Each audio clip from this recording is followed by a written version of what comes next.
साथीहरु welcome back to another video. आजको भिडियोमा नि धेरै स्वागत छ। अनि आज हामी चाहिँ बजारसम्म जाँदैछौँ, ताप्लेजुङ फुङनिङ बजारसम्म। अनि अनुल आउँदैछ, म चाहिँ अनिललाई पर्खेर बसिराखेको छु। अनि आउँछ अनि जान्छौँ, 2-3 घन्टामा पुग्छौँ होला है त।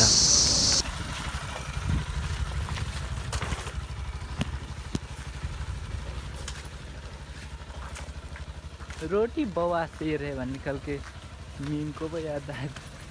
ओहो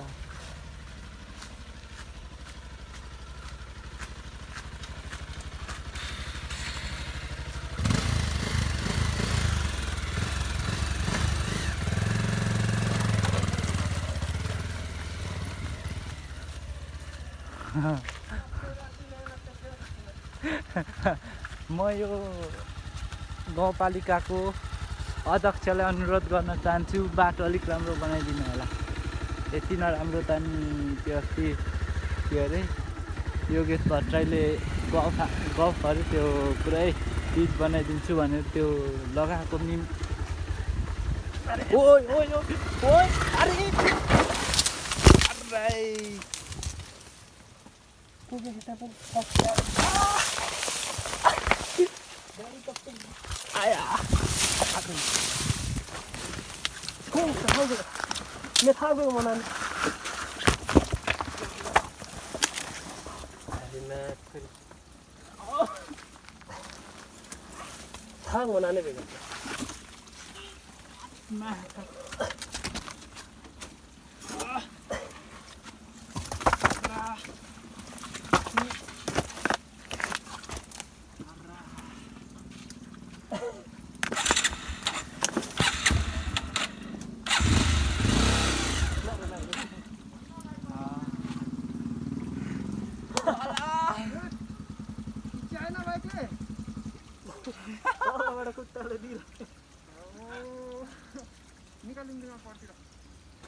अन्जानीमा लडेको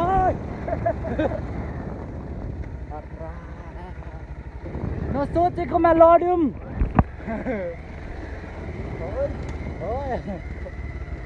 जोड्ने भाउ हातेर भएपछि के भन्नु र, हाम्रो के लाग्दैन। के थियो त्यो लडिँदैन त्यो, मैले अहिले पो सोची ल्याउँदा त्यो खाली चौतेर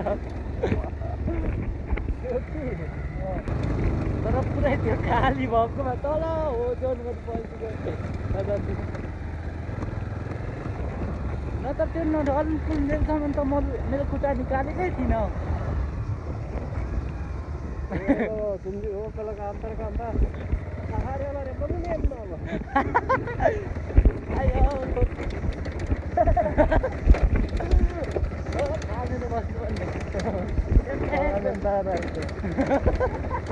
म त अब कहाँ गुल्टे सक्यो अब भनेर अब एकछिन आराम गरेर उठ्नुपर्छ सोच्दै थिएँ।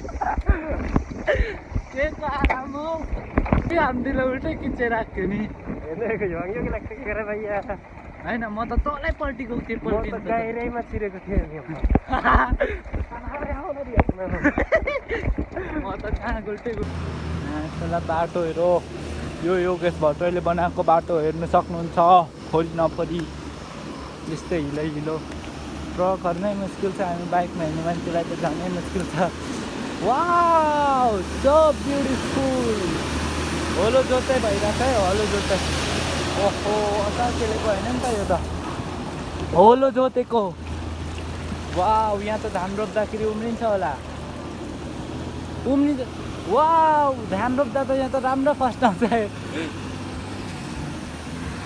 ओहो सकिएन भुल्न यो जामा लाउने नेताहरूलाई भन्नुपर्छ क्या यो हुँदैन यस्तो यो चाहिँ के हो भन्दाखेरि खासमा यो योगेश भट्टराईलाई होइन हाम्रो प्रदेश नम्बर 1 को सांसद त्यो मान्छेले चाहिँ यो ठाउँमा चाहिँ पिच बनाउँछु भनेर त्यो पुरै हामीलाई शोक देखाएको थियो तर यहाँ हेर्दा यहाँ धान रोप्दा राम्रो फस्टाउँछ अनिल अनिल धान रोप्यो भने राम्रो हुन्छ हौ के हो आखिरीमा यस्तो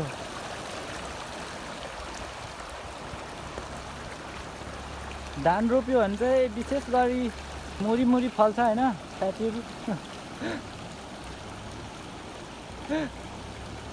वाउ ब्युटिफुल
अहिले चाहिँ हामीहरू फुटबल हेर्नु आइसकेको छौँ बजार आइसकेर पनि फुटबल हेर्दैछौँ साथीहरू यता छ हामी यता छौँ फुटबल ग्राउन्ड यता खेलाडीहरू उतानिर है साथीहरू स्टुडेन्टहरू छ बहिनीहरू